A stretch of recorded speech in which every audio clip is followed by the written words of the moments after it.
अस्सलामु अलैकुम वरहमतुल्लाहि वबरकातुहू। मुंहिंजा अज़ीज़ दोस्तों ऐं भाइरो, रसूलुल्लाह सल्लल्लाहु अलैहि वसल्लम जी सीरत जे हवाले सां असां गुफ़्तगू कयूं पिया त नबी साईं पंहिंजा 24 कलाक कीअं गुज़ारिया।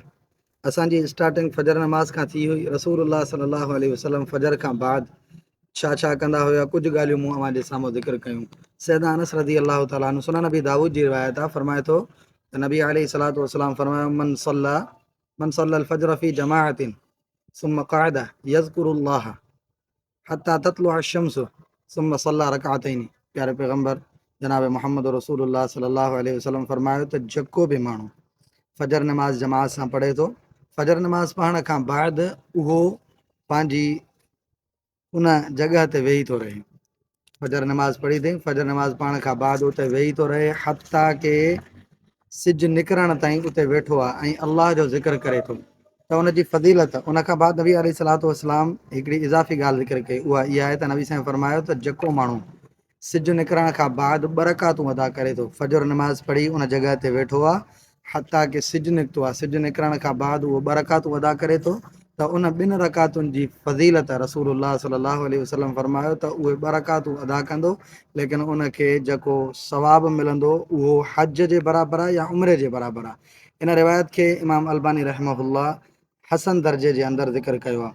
नबी अलैहि सलातो वसलाम जो इहो मामूल हो। सही मुस्लिम जी रिवायत मूं पहिरियां बि अव्हां जे साम्हूं ज़िक्र कई हुई त नबी साईं जन नमाज़ पढ़ी ऐं वेही रहंदा हुया, अलाह जो ज़िक्र कंदा हुया।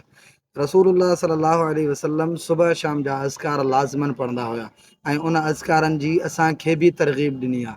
सुबह शाम जे अज़कारनि जे हवाले सां कुझु ॻाल्हियूं मां अव्हां जे साम्हूं ज़िक्र कयां थो। नबी अलैहि सलातो वसलाम आयतल कुर्सी जे हवाले सां इहा ॻाल्हि ज़िक्र फरमायूं त जेको बि माण्हू आयतल कुर्सी जो एहतमाम करे थो, उहो माण्हू सुबह जो आयतल कुर्सी पढ़ंदो त शाम ताईं हर क़िस्म जे शर खां, जिन्नात जे शर खां महफ़ूज़ रहंदो, ऐं जेको माण्हू शाम जो आयतल कुर्सी पढ़ंदो त उहो सॼी राति जिन्नात ऐं शयातीन जे शर खां महफ़ूज़ रहंदो। आयतल कुर्सी जी ख़ासि नबी अलैहि सलातो वसलाम हिकिड़ी ॿिए बि फज़ीलत ॿुधाई आहे। नबी अलैहि सलातो वसलाम आयतल कुर्सी जे हवाले सां इहा ॻाल्हि बि ज़िक्र कई त जेको बि माण्हू आयतल कुर्सी हर फ़र्ज़ नमाज खां बाद पढ़ंदो, उन जी फज़ीलत इहा रसूलुल्लाह सल्लल्लाहु अलैहि वसल्लम फरमायो त उहो इंसानु जीअं दुनिया छॾींदो, दुनिया छॾण खां बाद उन जे लाइ जे अगरि तौहीद वारो आहे त सभ खां पहिरियां उन जे लाइ जन्नत तयारु हूंदी।